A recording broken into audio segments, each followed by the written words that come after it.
Hello again everyone, and welcome to my next video. Today's episode focuses on an important topic, which is the RCA Prenuptial Agreement. They call it the halachic prenup, but we will soon see that this bogus agreement is far from being halachic. But let me begin by telling you the story of a man who owned billions of dollars of real estate and then lost it all and became penniless. His name was Pico, the Mexican governor of California at the time it changed hands over to the United States. Pico did not read English well, and he was tricked by land speculators into signing over large tracts of land consisting of thousands of acres because he thought he was only signing mortgages. In essence, Pico signed his life away, and everyone who walks along Pico Boulevard in Los Angeles today is reminded of him and how a man can be tricked into losing everything he has. Now, if you're a man and think that nothing like this will ever happen to you, think again, for I'm here to tell you that it can. That is because unsuspecting Jewish men everywhere are falling prey to a different kind of scam. Only this time, instead of a real estate scam, it is a scam that can potentially affect your health, wealth, and your relationship with your children. This topic is particularly important for people who are in shidduchim and for their parents or close confidants. My message is, do not, I repeat, do not sign the RCA Prenuptial Agreement. This can become the biggest mistake of your life. This deceptive and unhalachic agreement serves you no purpose other than to hand the keys of your life over to the rabbis. The assault against your halachic rights in matters of divorce began years ago when the rabbis reached out to the New York legislature with the New York get law to punish husbands who didn't issue a get. But that wasn't enough for them because they didn't have enough teeth to reach every get withholder, so they added this prenup agreement to seal off any avenues of escape for these men. These rabbis don't care about the fact that the Torah has empowered the man with the choice of when and where to give a get. These rabbis don't care about the fact that thousands of women today violate the halachas of gittin by litigating against their husbands in civil court, by removing custody and visitation from the father of their children, and by unlawfully stealing property and possessions from their husbands against halacha. As I have said in my previous video titled Aguna, Get Meusa, Mamzer, and Moredes, that such a woman is in reality a Moredes, but the rabbis deceptively refer to her as an Aguna.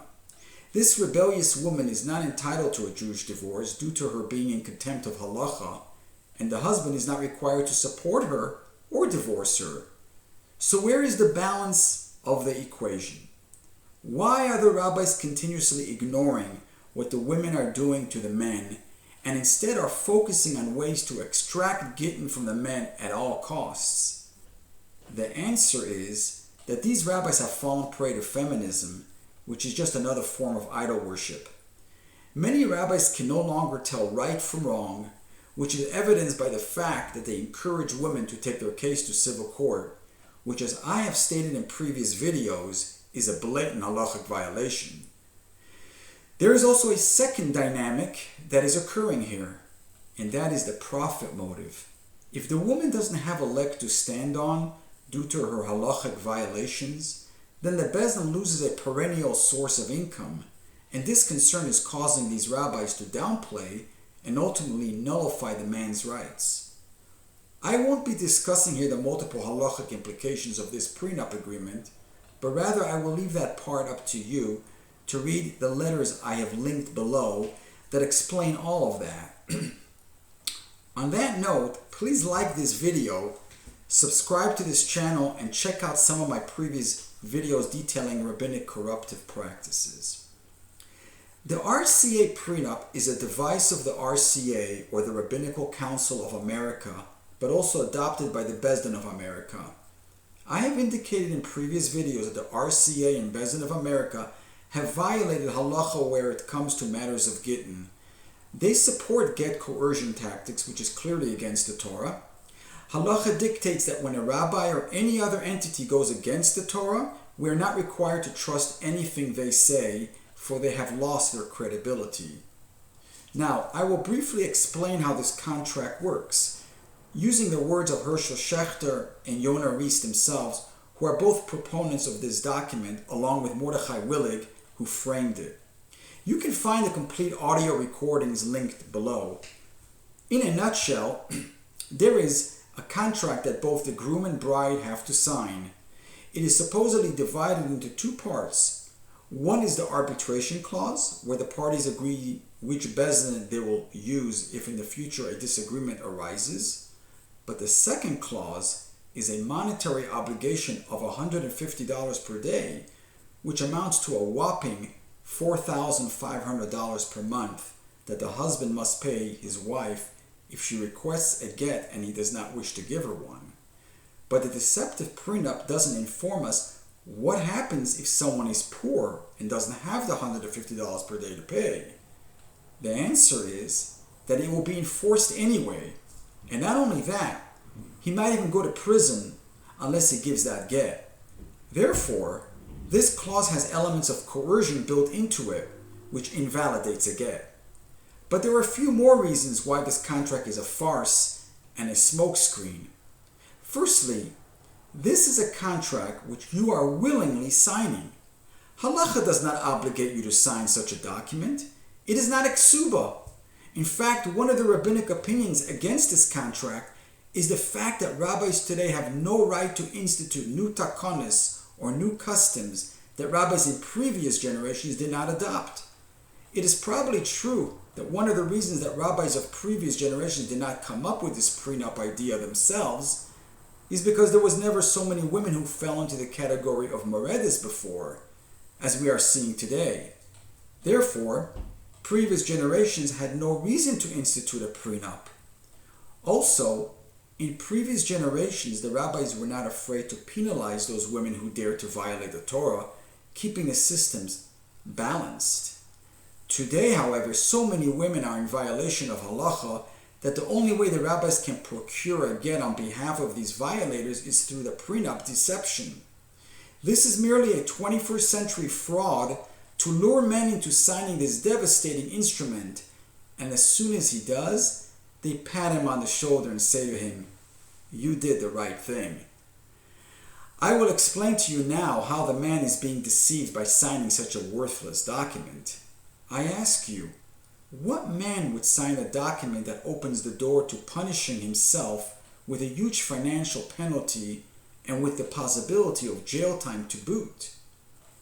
If you are a sucker and believe in giving a get with no strings attached and without any due process allowed for any grievances, which you might have, then go ahead and give the get, but you don't need to sign a document.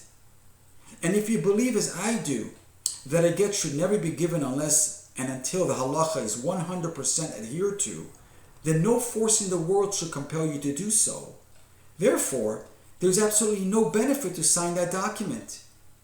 In an audio share linked below, you will hear Herschel Schachter admit to certain facts that demonstrate that this prenup idea was concocted using very unconventional means and leniencies, which in of itself is quite suspicious. He even mentions that Mordechai Willig went to the Rabbanut rabbis to get their approval. This begs the question as to why Willig did not go to Rabbi Eliashiv or other great rabbis of the generation if the RCA was trying to get this prenup to be universally accepted. The answer, of course, is that Willig knew full well all of its flaws and was looking for modern Orthodox rabbis much like himself to approve the use of such a contract. In a previous video that I recorded in Hebrew, I discussed the sad state of the Rabbanut of Israel and their complicity in promoting get coercion on a mass level. Indeed, one does not have to look very far till they discover something damning that the Rabbanut said or did. In that very same audio clip, Schachter admitted that the Rabbanut instructed Willig to ignore or otherwise nullify a minhag or custom. He parrots the Rabbanut stance to the fact that since we are in America, where they don't imprison get refusers then we must take other measures and find leniencies to nullify halachas or customs to achieve these goals. Does this approach to halacha sound to you like it is honest and balanced? Well, it doesn't to me. Bear in mind that the prenup is not merely a contract, but it is an instrument with severe halachic implications which carry serious consequences such as eshet ish, adultery, and mamzerim. This is not a matter calling out for leniencies, but just the opposite. It should be calling for stringencies. But the very same Herschel Schachter and the RCA who regularly promote get coercion are doing the same with the prenup agreement, except that in this case, we are giving them the power to force us to give the get. What is happening here is that the rabbis hide behind the prenup, essentially declaring that since the husband accepted it, our hands are clean. However, nothing could be further from the truth. In fact, it is what the prenup does not say that should be worrying us. You see, the prenup presupposes the fact that the couple lives apart while still remaining married because there can be no divorce until a get is delivered. But what most of you are not aware of is the fact that in many cases, the reason that the couple lives apart is because the wife went to civil court in violation of halacha to get the husband ejected from the marital home. Not only does the RCA prenup not address this blatant violation of halacha, but this violation renders this rebellious woman a moredis, rendering the get as useless. The problem is that the RCA willfully withholds this vital information from us. Not only that, the entire setup for this prenup as a contract was to make it enforceable by the very civil courts responsible for her status of a moredis in the first place. And should you attempt to bring up any halachic violation by the wife, they will ignore your petition and have her take the prenup contract to court in order to enforce it. They don't tell you that they intend to keep the prenup in force, even in the event that the wife violates the Torah by using the civil courts to litigate and to remove from her husband his halachic rights to his children, possessions, and property. And there is no clause in the prenup which defends the man's halachic rights should the woman use the secular courts inappropriately. In case you don't believe that this prenup is dangerous, legal trap, let me quote to you from a section 4 of the prenup, which I have highlighted and attached for you below, and I quote. Section 4, Opportunity for Consultation. Each of the parties acknowledges that he or she has been given the opportunity prior to signing this agreement to consult with his or her own rabbinic advisor and legal advisor. Each of the parties further acknowledges that he or she has been fully informed of the terms and basic effects of this agreement, as well as the rights and obligations he or she may be giving up by signing this agreement. Each of the parties expressly waives, in connection with this agreement, any right to consult with his or her legal counsel to the extent that they have not done so, and any right to disclosure of the property or financial obligations of the other party beyond any disclosures that have been provided. The obligations and conditions contained herein are executed according to all legal and halachic requirements. This is what I mean by signing away one's rights, as this perverted document clearly asks you to do. The victims who sign these prenups are invariably young people with no street smarts or experience in life, who are naive in believing that their marriages will never fail because, after all, they are nice guys who even do the dishes sometimes. And what woman would ever divorce someone like that? Additionally, these naive young men are trusting the rabbis to protect their halachic rights should the wives ever cross the line. After all, the husband announces at the marriage ceremony that he is marrying her Kedas Moshe veYisrael, according to the laws of Moses and Israel. And therefore, it is understood that he expects his wife to follow these halachas. But the reality is that these rabbis have no interest in saving men from evil women. Instead, their only goal with this prenup is to obtain a get for the woman at all costs. But get this, did you know that the rabbis don't arrange for the prenup to be signed before the engagement, but only after? It's true. The reason they do it this way is because after a couple is engaged, they are already vested into this relationship and will likely not call it off. Even if the groom does not wish to sign the prenup, still neither side would want to break up over it, and therefore the groom feels compelled to sign it, since he's not able to marry her any other way.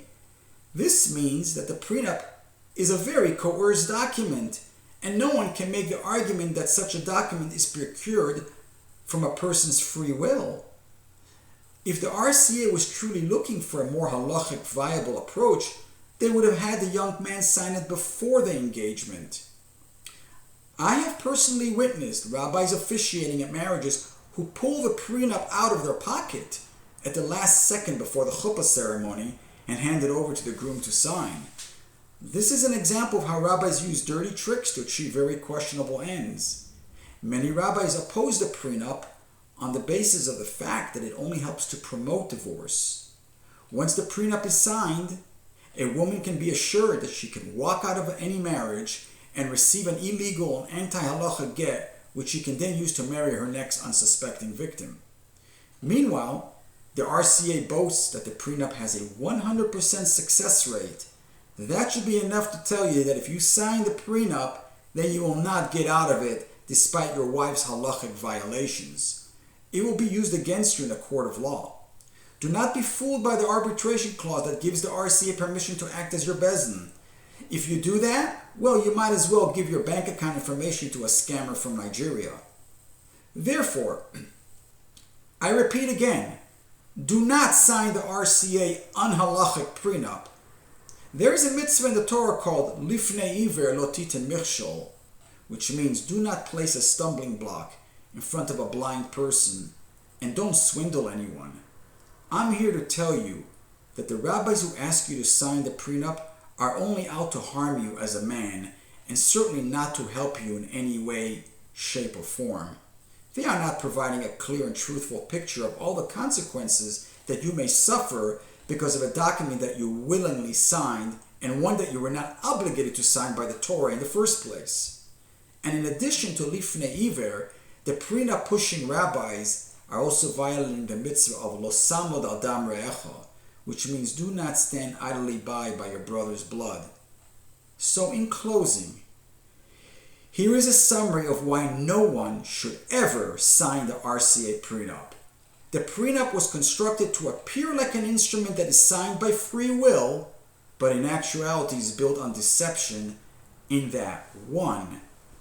It is not required for anyone to sign a prenup according to the Torah. 2. The prenup rewards women who violate Torah law by litigating their divorces in civil court. It gives the rabbis carte blanche legal power to force a get from a man in all situations, even when he is not obligated to divorce his wife according to halacha. 3. They avoid asking you to sign the prenup before the engagement, but only after, when you are all in and too far gone to turn back. 4. If you are a bona fide poor person and cannot pay the $150 per day, you will still face the civil court and be indirectly coerced into giving a get. You might even end up in prison if you don't pay it. And even if your wife is wealthier than you will not escape the $150 a day. 5. The prenup promotes more divorces, breakups, and parental alienation in the community, in that she now has an instrument that allows her to walk away from her marriage at will without worry. I implore you to pass this vital message on to all your friends and family and explain to them that giving a get to a wife can be done voluntarily without the need for signing an offensive and punishing prenup document.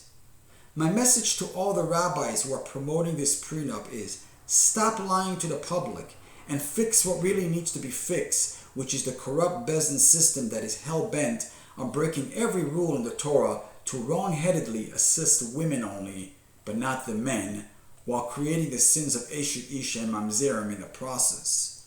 There would not be a need for a prenup agreement if women were held accountable for their halachic infractions, and men would not feel that withholding a get was the only viable option available to them in order to receive their equitable rights in matters of children and property. And to the young men out there who are looking to get married, my message to you is, do not be intimidated by any rabbi who informs you that they will refuse to officiate at your marriage if you do not sign the prenup. There are plenty of rabbis who oppose the prenup agreement who will agree to be your Masada Kedushin. If you need more information, let me know in the comments, and I will be glad to assist you in finding such a rabbi. And if your fiancée informs you that she cannot marry you without signing the prenup, then I suggest you respectfully tell her that if she predicates your decision of marrying you on a contract, then she's not for you. Instead, you are looking for a woman whose heart is in the right place for you, and not someone who right off the bat is looking to forcefully go after your wallet. I wish you much success in your quest of finding that unique woman of valor. Thank you for watching, and see you all in the next video.